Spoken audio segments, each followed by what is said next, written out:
우리 함께 나눌 하나님 말씀 사무엘상 2장 27절부터 36절까지 말씀입니다. 우리 다 함께 찾으셔서 한 절씩 교독하고 마지막 절은 우리 함께 읽겠습니다.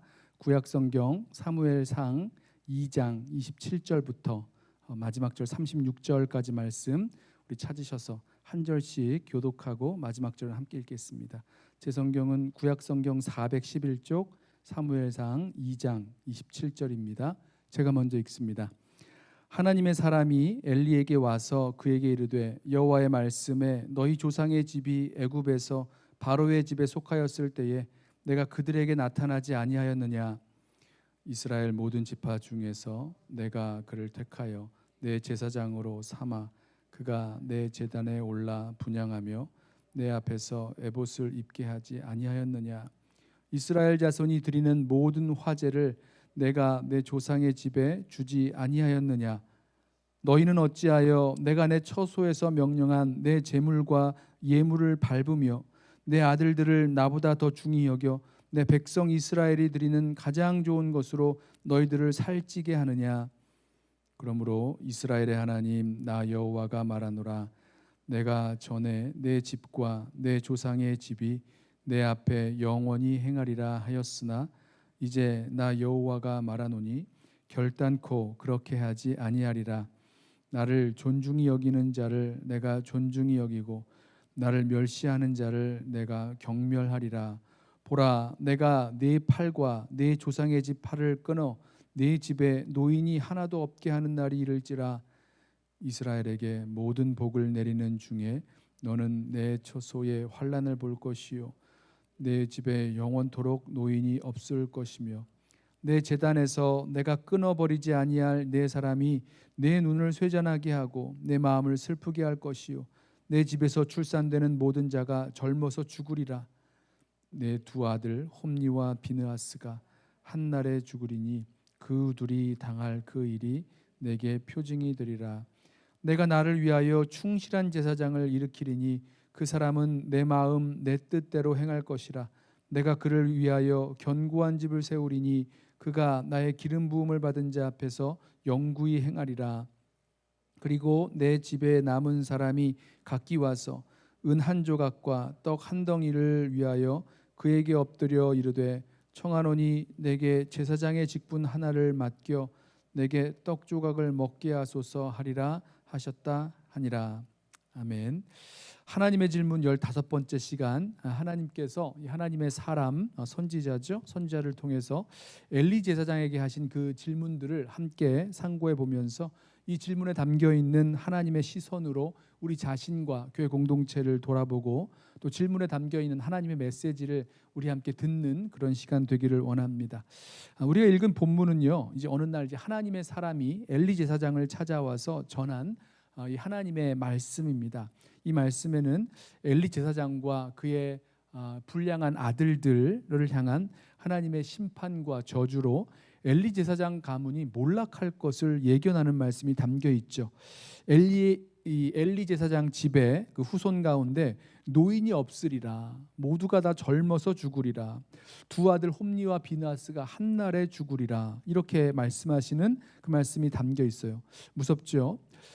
당시 엘리는요 이스라엘의 대제사장이었는데 아론이 대제사장으로 세워진 이후에 대제사장직이 그 아론의 자손에게 승계되어 내려갑니다. 아론을 대제사장으로 세웠을 때 그때 그의 네 아들 나답과 아비후 그리고 엘르아살과 이다말을 불러 기름 부어서 그들을 제사장으로 세웠습니다. 이제 아론이 죽으면 이 아론의 그 첫째 아들 아마도 나답이겠죠. 나답이 그 대제사장으로 세워져야 되는데 그때 아론의 첫째 아들과 둘째 아들이 이 하나님께 분향을 하다가 다른 불을 담아 드려서 이제 하나님 앞에서 죽게 됩니다. 그래서 아론의 그 대제사장직은요 셋째 아들 엘르아살에게로 그리고 엘르아살의 아들 비느하스에게로 이렇게 승계가 되어지죠. 그런데 혼란스러운 사사 시대를 거쳐가면서 이 사무엘상 이 엘리 제사장이 이제 어떤 의미에서는 마지막 사사 이렇게 볼 수도 있거든요. 이 사사 시대의 마지막에 이르러서 보았더니 이 엘르아살의 후손이 아니라 넷째 아들 이다말 후손인 엘리가 대제사장이 되어서 실로에서 지금 성소를 섬기고 있다는 거예요. 그리고 그렇게 되면 엘리의 두 아들 홈니와 비느하스가 이 엘리를 이어서 대제사장을 승계할 그런 사람이 되지요.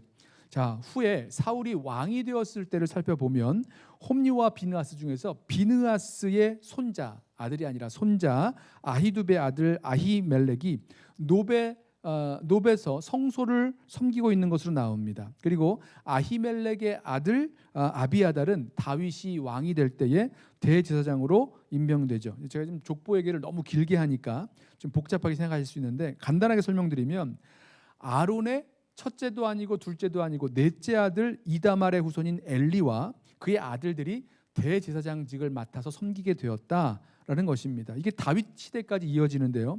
자, 그 이후에 솔로몬 시대가 되어서 이 엘리의 후손인 아비아달 대신에 사독이 대제사장으로 세워지게 됩니다. 그러니까 이제 대제사장직이 다윗 시대까지 이어지게 된다는 거죠. 자, 이 족보 이야기를 하는 것은요, 오늘 본문에서 엘리의 가문이 하나님의 심판을 받아서 그 멸절의 길을 걷는데 먼저는 이 엘리의 두 아들 홈니와 비느하스가 한날에 죽게 되는 거고요. 그 다음에 엘리의 후손인 높 지역에 살던 그 제사장들이 사울 왕의 사주를 받은 그 도액 있죠, 에돔 사람 도액에게 학살을 당하게 되고, 마지막으로 엘리 제사장 집안의 대제사장 아비아달이 이제 솔로몬에 의해서 파면됨으로 오늘 본문에 나온 이 하나님의 진노와 심판이 끝내 이루어지는 모습을 보게 됩니다. 드리려는 말씀은요, 이 부분이 아니라 어떻게 해서 엘리 제사장과 그의 두 아들 홈니와 비느하스가 어떠했길래 이 무서운 하나님의 진노와 심판을 받게 되었을까? 이 질문을 좀 통해서 오늘 말씀을 살펴보려고 하는데, 하나님께서 엘리와 그 두 아들 그리고 그 가문을 심판하시고 진노하신 그 원인이 무엇인지가 27절부터 29절 사이에 나오는 하나님의 질문들에 담겨 있습니다. 하나님의 질문이요 5개나 나와요. 27절부터 29절까지 5개가 이어져 나오는데, 이 질문들이 어떤 의미인지 분명하게 하기 위해서 우리가 좀 3가지로만 묶어서 이제 좀 나눠보려고 합니다. 제일 먼저의 질문은요, 우리가 받은 은혜를 잊고 살아가는 것은 아닌가 질문하고요. 두 번째는 우리가 죄를 가볍게 여기며 사는 것 아닌가, 그리고 셋째는 하나님보다 더 소중히 여기는 그런 우상이 있는가, 이 질문입니다. 자, 이 3가지 질문 하나하나로 한번 살펴보시죠. 자, 첫 번째 질문이 뭐였죠? 하나님께서 엘리 제사장에게 하나님의 사람을 통해서 하신 질문들 중에서 첫 번째는요, 하나님이 주신 은혜를 잊고 사는가라는 질문입니다. 이름은 모르지만 하나님의 사람을 통해서 엘리 제사장에게 찾아와서 그 질문, 하나님의 질문을 전하는데 그 질문이 첫 번째 27절 나옵니다. 27절에 너희 조상의 집이 애굽에서 바로의 집에 속하였을 때에 내가 그들에게 나타나지 아니하였느냐? 이렇게 물으세요. 자, 이런 질문을요, 이 질문이 맞느냐 틀리느냐, 아니면 질문이 그 답이 무엇이냐, 이런 걸 묻는 게 아닙니다. 답이 너무나 자명한 사실을 질문 형태로 강조하고 계시는 거죠. 이스라엘 백성이 애굽 바로 왕 아래서 종살이하며 고통 가운데 있을 때 내가 하나님이 이스라엘 백성을 내버려 두지 아니하시고 찾아가셔서 그들을 구원해 주셨다라는 것을 지금 분명하게 설명해 주고 있는 거예요. 이어지는 질문도 마찬가지예요. 답이 뭔지 생각해 볼 이유가 없어요. 답이 맞느냐 틀리느냐 생각해 볼 이유가 없이 너무나 자명한 사실을 묻고 있는 겁니다. 그래서 부인할 수 없는 사실인 거죠. 28절에 이스라엘 모든 지파 중에서 내가 그를 택하여 내 제사장으로 삼아 그가 내 제단에 올라 분향하며 내 앞에서 에봇을 입게 하지 아니하였느냐. 자, 이 역시 엘리 제사장에게 너무나 분명한 자명한 사실이에요. 현실인 거죠. 하나님께서 이스라엘 모든 지파 중에서 이 아론을 택하셔서 제사장으로 삼으시죠. 그래서 제단에서 분향하고 또 에봇, 이 에봇이 그냥 제사장의 옷이 아니라 그 속에 이 판결 흉패 속에 우림과 둠밈이 들어 있어서 하나님의 뜻을 물을 수 있는 그런 대제사장의 의복을 입고 섬기게 하셨습니다. 자, 이 한번 광경을 생각해 보세요. 지금 말씀을 듣고 있는 이 하나님의 사람을 통해서, 선지자를 통해서 말씀을 듣고 있는 엘리 제사장의 모습을 생각해 보세요. 어떤 옷을 입고 있었겠습니까? 대제사장의 옷을 입고 있었겠죠. 바로 그 옷, 엘리 제사장이 입고 있는 그 옷 말입니다. 하나님 보시기에 엘리가 뭔가를 좀 잘할 것 같고 뭔가 유익이 될 것 같아서 대제사장의 옷을 입혀 대제사장의 일을 할 수 있도록 삼으신 것이 아니었어요. 엘리는요, 태어나 보니까 제사장으로 또 대제사장이 될 가문의 사람으로 태어난 겁니다.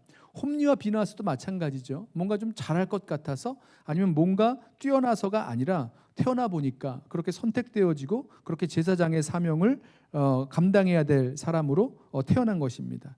28절 후반부에 이어지는 질문도 마찬가지 질문이에요. 이스라엘 자손이 드리는 모든 화제를 내가 내 조상의 집에 주지 아니하였느냐. 이스라엘 백성이 제사 드릴 때 드려지는 제물들이요, 그게 다 태워지는 것이 아니라 그 중에서 제사장의 몫으로 정해진 것이 있었습니다. 오늘 엘리 제사장이 아침 먹고 나왔을 그 음식이요, 또 점심 때, 또 저녁 때 먹을 그 음식이요, 어디서 온 것입니까? 하나님께서 그렇게 제사장들에게 주라고 하신, 공급해 주신 것에서 나왔다라는 거죠. 자, 지금 하나님의 사람이 엘리 제사장에게 주신 이 세 가지 질문을 통해서 무슨 말씀을 하고 계시느냐? 자, 하나님께서 구원해 주셨다는 겁니다. 하나님께서 제사장으로 택해 주셨다는 겁니다. 하나님께서 제사장으로서 살아갈 수 있도록 사명과 특권을 주셨다는 겁니다. 엘리 제사장이 또 그의 아들들을 포함해서 모든 제사장들을 이렇게 구원해 주시고 택하여 제사장으로 삼아 주시고 먹고 살 수 있도록 공급해 주시고, 이 모든 것들, 자, 이걸 합쳐서 뭐라고 말할 수 있느냐? 은혜라고 부를 수 있는 거예요. 구원의 은혜, 부르심의 은혜, 사명을 주시는 은혜, 공급하시고 채워주시는 은혜, 모든 것, 이 모든 것이 다 하나님의 은혜라는 사실이죠. 기억해 보세요. 아론이 뭘 잘해서, 여러분 아론이 사고 친 거 아시죠? 이 금송아지를 만들었던 사람이 누굽니까? 아론이었어요. 아론이 뭘 잘해서 아론을 대제사장으로 삼았던 것 아니셨습니다. 아론의 자손들을 보니까 뭔가 뛰어나게 할 만하니까 계속 대제사장이 되게 하신 것도 아니었어요. 하나님의 주권적인 선택으로 말미암아 이렇게 풍성하게 채워주신 거죠. 자, 이런 것을 은혜라고 말합니다. 받을만 해서가 아니라 아무런 공로 없이 받은 것 말입니다. 이렇게 하나님께서 이 제사장 가문인 엘리에게, 또 엘리의 자녀들에게 하나님께서 은혜로 주신 것들, 은혜로 받은 것들에 대해서 말씀하시는 이유가 있어요. 왜냐하면 은혜를 받고서도 은혜를 잊고 살 수 있기 때문입니다. 은혜를 받고 살아가는 건데요, 그 은혜가 당연한 것이라고 생각하고 살아가는 거죠. 나에게 주신 특권이요 선물인 줄도 모르고 당연히 내가 받아야 할 것으로, 당연히 내 것이라고, 내 권리라고 생각하고 살아갈 수 있다라는 것입니다. 자, 이렇게 은혜를 잊고 살면, 받은 은혜를 잊고 살면요, 하나님께서 은혜 받은 자들에게 기대하시는 그 삶, 그 받은 은혜에 걸맞게 사는 그 삶을 살아갈 수가 없어요. 하나님은 은혜 받은 자들이 받은 은혜에 걸맞게 겸손하게 또 감사하며 기뻐하며 하나님께 영광 돌리며 살아가기를 기대하십니다. 그런데 그 은혜를 잊어버리면요, 절대로 그 받은 은혜에 걸맞는 삶을 살아갈 수가 없어요. 여러분, 하나님께서 이스라엘 백성을 애굽에서 불러내셨을 때 왜 구원하여 출애굽하게 하셨습니까? 이스라엘을 제사장 나라, 거룩한 백성 되게 하시려는 그런 목적이 있으셨어요. 하나님의 구원의 은혜를 받은 백성들에게 하나님께서는 그 구원에 걸맞는, 그 부르심에 걸맞는, 은혜에 걸맞는 모습으로 살기를 원하고 계십니다. 그게 기대하시는 삶의 모습이죠. 자, 저와 여러분에게도요, 그래서 이 은혜, 하나님의 은혜를 받은 저와 여러분들에게 우리도 같은 질문을 던질 수 있는 것이죠.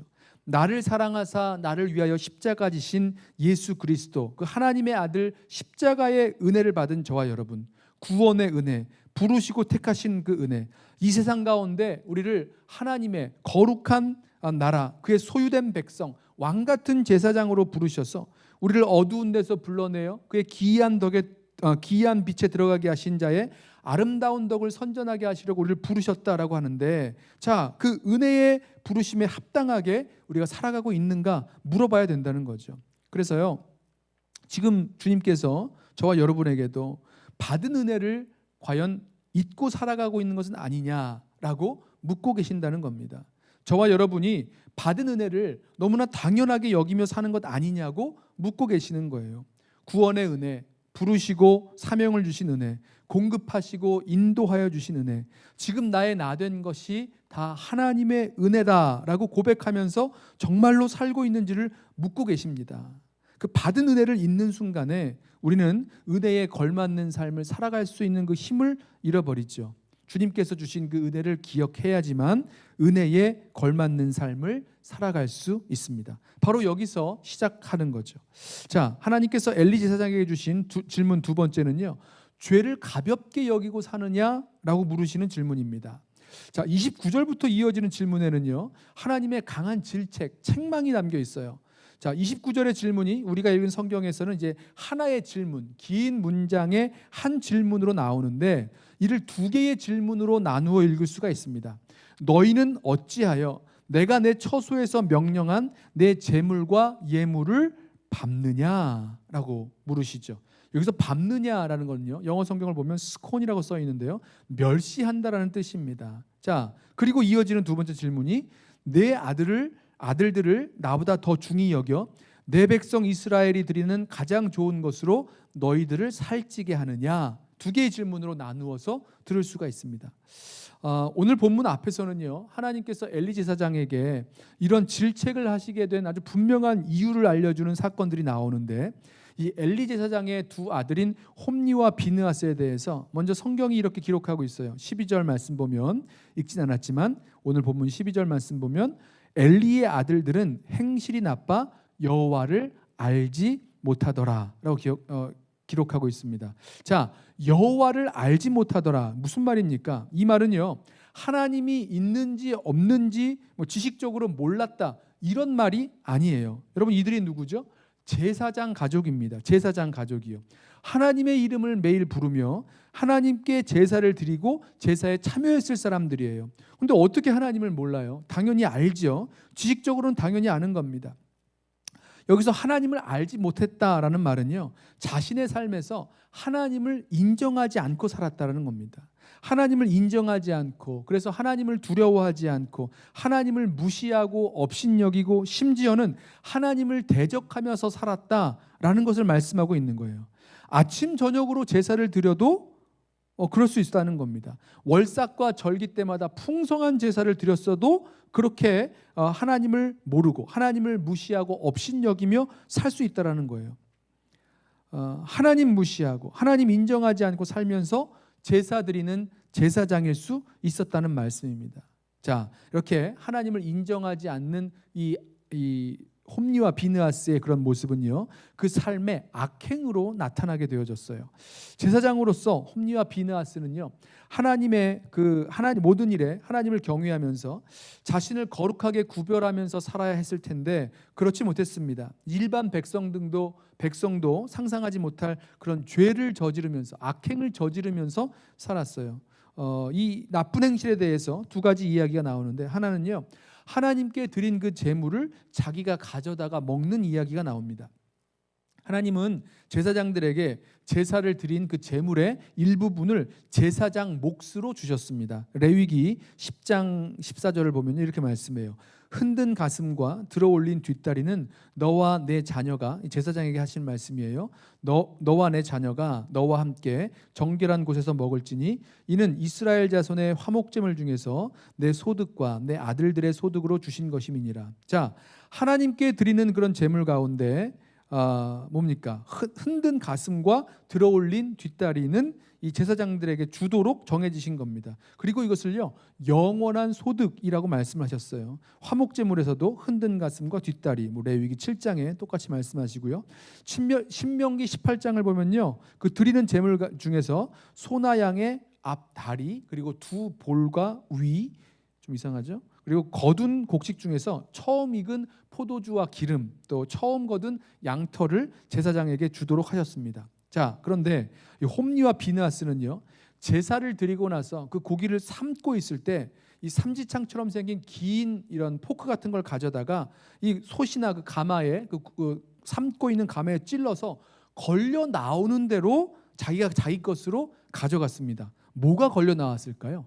봤을 때 자기가 먹고 싶은 것, 자기가 좋은 것 나오면 가져가는 거죠. 이거는요, 하나님께서 정해주신 것만 가져간 것이 아니라 다른 것을 가져갔다는 것 의미에서 하나님 것을 가져갔을 뿐만 아니라 제사를 드린 후에 화목제물 같은 경우에는 그 제물을 드린 백성들이 함께 먹게 되는데 제사를 드린 백성의 것을 가져다가 뺏어 먹은 것까지도 의미합니다. 자, 그러다가 그 후에는요, 한술 더 떠서 홈리와 비느하스는요, 삶은 고기 대신에 아예 생고기를 달라 그래요. 그리고 생고기를 가져가 버립니다. 우리 고기 좋아하시는 분들은 좀 이해가 되실 거예요. 고기를 물에 이렇게 삶아서 먹는 것보다 구운 고기로 먹으려고 했던 것 같습니다. 자, 이런 이 생고기를 달라고 하니까 이 제사장의 요구에 따라서 달라고 하니까 이 사람들이 하는 얘기가 제사 규정에 따라서 이 먼저 이 제물에 그 기름을 떼어서 하나님께 태워드려야 된다라고 말합니다. 그러면요, 이 제사장들이 하는 얘기가 당장 생고기를 내놓으라는 겁니다. 그리고는 그 생고기를 가져가 버렸다는 거예요. 자, 하나님이 주시는 제사장의 몫이 있었어요. 이걸 응식이라고 하는데요. 하나님이 주신 제사장의 몫, 이걸 무시했고요. 정해진 그 제사의 절차가 있는데도 그것도 무시하고 자기가 원하는 대로, 자기가 먹고 싶은 대로 그 제물을 가져가 버렸다는 겁니다. 그래서 이 일에 대해서 뭐라고 말씀하냐면 2장 17절에 이 소년들의 죄가 여호와 앞에 심히 크면 그들이 여호와의 제사를 멸시함이었더라. 자, 이게 세번역 성경에서는요, 그들은 주님께 바치는 제물을 이처럼 함부로 대하였다. 주님을 멸시하고 또 주님의 제물을 함부로 대하였다. 이렇게 평가하고 있다는 거죠. 주님은요, 이 죄가 크다라고 말씀하셨어요. 이뿐이 아닙니다. 홈리와 비느하스가요, 후에는 이 회막문에서 수종드는 여인들과 동침합니다. 이 회막문에서 수종드는 여인이란 이 성소의 규례를 따라서 필요한 그 일을 할 수 있도록 직무를 부여받은 여인들인데요, 헌신된 여인들인데, 이 홈리와 비느하스, 제사장들인 홈리와 비느하스가 이 여인들과 동침하는 악행을 서슴지 않았어요. 그리고 이 사실이 사람들에게 알려질 정도까지 되었습니다. 그리고 그 소식이 사람들을 통해서 아버지 엘리 제사장의 귀에도 들리게 돼요. 그러니 엘리 제사장이 두 아들 제사장들을 불러다가 타이르죠. 23절부터 말씀을 보세요. 오늘 12장 23절에 너희가 어찌하여 이런 일을 하느냐, 내가 너희의 악행을 이 모든 백성에게 듣노라. 내 아들들아, 그리하지 말라. 내게 들리는 소문이 좋지 아니하니라. 너희가 여호와의 백성으로 범죄하게 하는도다. 사람이 사람에게 범죄하면 하나님이 심판하시려니와 만일 사람이 여호와께 범죄하면 누가 그를 위하여 간구하겠느냐. 여러분, 아버지 제사장이 두 아들 제사장을 데려다가 이렇게 타이르고 권면하는데 결국 홈리와 비느하스는요, 아버지의 말을 듣지 않습니다. 25절 마지막 부분에 이렇게 말씀하죠. 그들이 자기 아버지의 말을 듣지 아니하였으니 이는 여호와께서 그들을 죽이기로 뜻하셨음이더라. 자, 지금 이 두 이야기를 좀 보면요, 이 속에서 홈리와 비느하스가 하는 모습을 보세요. 큰 솥에서 삶고 있는 하나님께 드려진 그 제물을요, 삼지창 갈고리를 가져다가 꺼내서 제사장이 받을 그 음식 외에 가져가는 것을 누군가 말려도 소용이 없습니다. 자, 제물을요, 생고기째로 가져간다고 할 때, 아니 먼저 하나님께 그 기름을 태워 드려야 되는데 그리고 가져가셔야죠 라고 말해도 막무가내로 가져가 버립니다. 회막에서 수종드는 여인들과 동침한 것이 하나님 앞에서 죄고 회개해야 할 것을 말씀하는데 그래도 듣지 않는 거예요. 자, 이 모습은요, 하나님을 인정하지 않고 하나님을 무시하고 멸시하고, 그래서 죄인 줄 알면서도 죄를 가볍게 여기며 사는 모습을 말하고 있는 겁니다. 죄가 아무것도 아닌 거예요. 하나님의 사람이 엘리 제사장에게 묻고 있는 이 질문, 자, 이것은요, 하나님을 인정하지 않기 때문에 하나님 앞에서 죄를 가볍게 심상히 여기는 그 모습을 보여준다는 겁니다. 아이 뭐 그러면 어때, 할 수 없지 뭐, 그럴 수도 있지 뭐, 이러면서 죄를 아무것도 아닌 것처럼 짓고 살아가는 자에게 던지시는 질문이에요. 너희는 어찌하여 내 재물과 예물을 멸시하였느냐. 멸시한다라고 말씀하세요. 자, 하나님은요, 이렇게 자신을 멸시하는 자에게 대해서 뭐라고 말씀하시냐면 30절에 이렇게 말씀합니다. 나를 존중히 여기는 자를 내가 존중히 여기고 나를 멸시하는 자를 내가 경멸하리라. 그리고 나서 이 엘리 제사장의 가문에 있는 그런 진노와 멸망에 대한 이야기를 계속 해 나가시죠. 그래서 저와 여러분에게도요, 이와 같은 질문을 우리 함께 던져보기를 원합니다. 저와 여러분에게 죄인 줄 알면서도 이거 어쩔 수 없는 거야 라고 하면서 행하고, 누군가 옆에서 아니면 말씀 속에서 주님의 말씀이 이건 아니라고, 이건 하나님께 불순종하고 거역하는 죄라고 말하고 있는데도 그걸 가볍게 여기고 원하는 대로 짓고 사는 그런 죄 없으십니까? 다행히 그 죄를 짓고도 아무 일이 없었어요. 그랬으니까 이 정도면 괜찮은 거라고 자기 자신을 위로하고, 또 이 정도 죄 안 짓고 사는 사람이 어딨냐고 하면서 자기를 합리화하고 위로하면서 계속 죄 가운데 거하시는 분 아니 계십니까? 여러분, 이 모습이요, 가볍게 죄를 짓는 모습인데, 우리가 죄를 가볍게 짓는 순간 하나님께서는요, 그 죄의 문제에 대해서 너희가 나를 멸시했다, 하나님을 멸시했다, 하나님을 무시했다라고 말씀하신다는 겁니다. 여러분, 그래서요, 우리가 죄에 대해서 가볍게 여기고 있다면요, 아무리 세상 사람들이 다 그렇게 산다고 해도, 이 정도 죄 안 짓고 사는 사람이 어디 있느냐라고 말할 수 있다고 해도, 여러분 기억하십시오. 절대로 죄는 가볍게 여기면서 살 것이 아닙니다. 왜냐면요, 그 죄가 나중에는 우리 자신을 잡아먹죠. 우리를 아주 종노릇하게 만들고 그 죄에 중독되어 살아가게 만드는 것이 바로 죄의 속성이기 때문입니다. 죄를 가볍게 여기시면 안 돼요. 죄를 가볍게 여기시지 말고 구별된 성도의 삶, 거룩한 하나님의 자녀의 삶을 의도적으로 선택하며 살아갈 수 있는 저와 여러분 되기를 원합니다. 자, 마지막 질문은요, 하나님보다 더 소중히 여기고 있는 그런 숨겨진 우상이 없는지를 묻는 질문입니다. 마지막 질문이죠. 29절 후반에 너는 어찌하여 내 아들들을 나보다 중히 여겨 내 백성 이스라엘이 드리는 가장 좋은 것으로 너희들을 살찌게 하였느냐. 하나님은요, 엘리 제사장이 자신의 두 아들 홈니와 비느하스를 하나님보다 더 중히 여겼다, 소중하게 여겼다라고 말씀하고 계세요. 그래서 이스라엘 백성이 하나님께 드린 제물 가운데 가장 좋은 것을 골라 먹으면서 살찌게 되었다라고 말씀하십니다. 이미 말씀드린 대로 알고 계시죠. 정해져 있는 제사장의 그 응식, 가슴살과 뒷다리 대신에 제물을 삶고 있는 솥에 가서 삼지창으로 찍어서 걸려 나오는 것마다 좋은 것 골라 먹고, 또 그것도 모자라 하나님께 드려지기도 전에 생고기를 가져다가 구워 먹는 홈니와 비느하스의 죄를 보았습니다. 그런데 하나님께서 엘리를 질책하시면서 이런 악행이 일어난 이유가 네가, 엘리 제사장이죠, 네가 내 아들들을 나보다 더 중하게 여겼기 때문이라고 말씀하십니다. 엘리 제사장이 하나님보다 자기 자식을 더 중하게 여겼기 때문에, 소중하게 여겼기 때문에 자식들이 결국 이런 악행을 저지르게 되었다고 말씀하시는 거예요. 여러분, 좀 놀랍지 않으세요? 이 악행은 누가 행한 것입니까? 홈니와 비느하스가 저질렀는데, 두 제사장의 아버지 엘리가 하나님보다 아들들을 더 소중하게 여겼기 때문이라는 하나님의 질책을 받고 있는 거예요. 우리는요, 엘리 제사장이 두 아들을 책망할 때 죄에 대해서, 그들의 죄에 대해서, 아들들의 죄에 대해서 더 단호하게 책망하지 못했음을 볼 수 있습니다. 그런데 그렇게 된 이유가 어디에 있느냐? 하나님 말씀하시잖아요. 하나님보다 아들들을 더 소중하게 여겼기 때문이다 라고 말씀하세요. 여러분, 이게 이해되세요?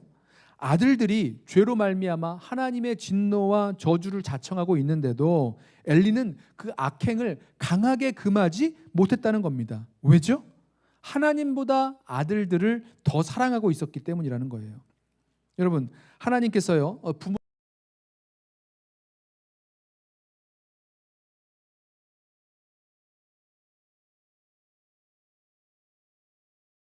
겁니다. 왜죠? 아들들이 너무 소중히 여겼기 때문이라는 거예요. 자녀를 하나님 말씀대로 훈육하며 기르기보다는 그냥 자녀들이 원하는 대로, 어떤 의미에서는 그냥 방임한다거나 내버려 둘 수도 있어요. 아니면 자녀들이 잘 되고 성공하는 것을 너무나 바라기 때문에 열심히 뒷바라지하는 것에 목매일 수도 있다는 겁니다. 그래서 우리가 하나님의 시선으로 봤을 때 하나님께서 내 자녀들에게 원하시는 대로 아무것도 하지 못한다는 겁니다. 이게 자녀가 내 삶의 우상이 되어버린 모습의 일부분이겠죠. 오늘 말씀에 나오는 이 엘리 제사장의 모습이 바로 이런 모습입니다. 자녀들만이 아니죠. 무엇인가 내가 소중하게 여기는 것이 있는데요. 소중하게 여겨져요. 근데 이게 너무너무 소중하니까 까딱하다가 뭔가 잘못될까 봐, 까딱하다가 잃어버릴까 봐 걱정해서 하나님께서 원하시는 대로 하지 못하고 있는 것 있으세요? 그러면 이것은 우리 안에 숨겨져 있는 그 우상이 무엇인지를 드러내는 순간이 될 것입니다. 오늘 말씀하시잖아요. 내 아들들을 나보다 더 소중히 여겼기 때문에 이렇게 되었다. 네가 너의 직장을, 내 가정을, 내 성공을, 너의 유익을, 너의 쾌락이나 만족을 하나님보다 더 소중히 여기느냐? 그래서 가장 좋은 것으로 하나님께 드리지 못한 채 너희 자신을 살찌게 하였다. 이렇게 말씀하고 계시는 것입니다. 자, 숨겨진 우상이요, 점점 세력을 뻗치고 자라나서 그 전체를 차지하게 돼버릴 정도로 이렇게 살지게 되었다는 것이죠. 엘리 제사장의 두 아들이 처음에 보여줬던 악행보다 점점 더 그 악행이 심해져 갔다는 것 보셨는지요? 처음에는 그 재물을 삼지창으로 찔러서 솥에서 찔러서 걸려 나오는 것 중에서 가져갔다면 나중에는 생고기로 억지로라도 그것을 가져가 버렸고요. 나중엔 회막문에서 수종드는 여인들과 동침하기도 했고, 엘리 제사장의 아버지의 그 타이르는 말 또한 거부해 버렸습니다. 점점 숨겨져 있었던 그 우상이 강하게 자라나고 퍼져 또 자리를 잡아 나가게 되는 것이죠. 말씀을 좀 맺어보려고 합니다. 여러분, 하나님은요, 이후에 하나님의 마음 또 하나님의 뜻에 충실한 그런 제사장을 세우시겠다라고 말씀하셨어요. 오늘 말씀에 비추어 본다면요, 우리가 하나님께 받은 그 은혜를 잊지 않고 은혜에 걸맞는 삶을 살아간다면, 그리고 하나님을 가볍게 여기지 아니하고 하나님 미워하시는, 하나님 원치 아니하시는 그 죄와 심각하게 싸우며 살아간다면, 그리고 하나님보다 소중히 여기고 있었던 그 우상들, 여기는 자녀들이었었죠. 그런 우상들을 내려놓고 하나님만 섬기며 살아간다면 정말 우리는 하나님의 마음과 하나님의 뜻에 합한 그런 충실한 제사장으로서 살아가게 될 것입니다. 우리의 영원한 대제사장 되시는 예수님을 닮은 모습 말이죠. 자, 그러기 위해서 오늘 하나님의 사람이 엘리 제사장에게 던졌던 그 질문들을 저와 여러분에게도 함께 물어보기를 원합니다. 먼저, 하나님께서 주신 은혜, 우리가 받은 그 은혜 잊고 계신 것은 아니십니까? 그래서 은혜에 걸맞는 삶 살지 못하는 것 아닙니까? 물어보시기 바랍니다. 여러분, 주신 은혜를 잃어버리고서는요, 받은 은혜에 걸맞는 삶을 살아갈 수 없습니다. 두 번째, 죄를 가볍게 여기면서 심상히 여기며 살아가는 것은 아니십니까? 물어보시기 바라요. 죄를 가볍게 여기는 건요, 하나님을 가볍게 여긴다는 또 다른 증표입니다. 하나님을 가볍게, 죄를 가볍게 여기다가 점점 더 죄에 중독되고 죄에 강화되고 죄의 노예가 되어 살아가게 되는 모습 기억하시기 바랍니다. 결코 죄를 가볍게 여기시면 안 돼요.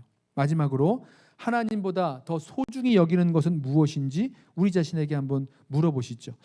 내게는 너무너무 소중해서 혹시 깨질까 봐, 혹시 망가질까 봐, 혹시 잃어버릴까 봐 염려스러워서 하나님께서 말씀하시는 대로, 하나님께서 원하시는 대로 어떻게 해보지 못하는 것이 있다면 그것이 우리의 숨겨진 우상이 될 것입니다. 엘리에게는 그 두 아들, 자녀가 하나님보다 더 소중한 우상이었다면 우리들에게도 자녀들이 될 수 있겠지요. 또 어떤 의미에서는 자녀만이 아니라 우리 가정이나 성공이나 아니면 우리의 만족이나 우리의 안정이나 그 어떤 것이든 하나님보다 더 소중하게 여겨져서 아무것도 할 수 없게 만드는, 꼼짝 못하게 만드는 것이 있다면 그 숨겨져 있던 우상의 실체가 드러나게 되고 그것을 주님 앞에 온전히 내려놓을 수 있는 저와 여러분 되길 원합니다. 하나님께서 엘리 제사장에게 던지셨던 이 질문들을 통해 우리 자신의 모습을 바라보고 또 회개해서 하나님 마음에 충실한, 하나님 마음에 합한 그런 왕 같은 제사장으로 살아가게 되는 저와 여러분 되시기를 주님의 이름으로 부탁하며 축원합니다. 우리 이 시간에 정결한 마음 주시옵소서. 우리 함께 한번 찬양하고 오늘 주신 말씀 붙들고 기도하며 나아가겠습니다.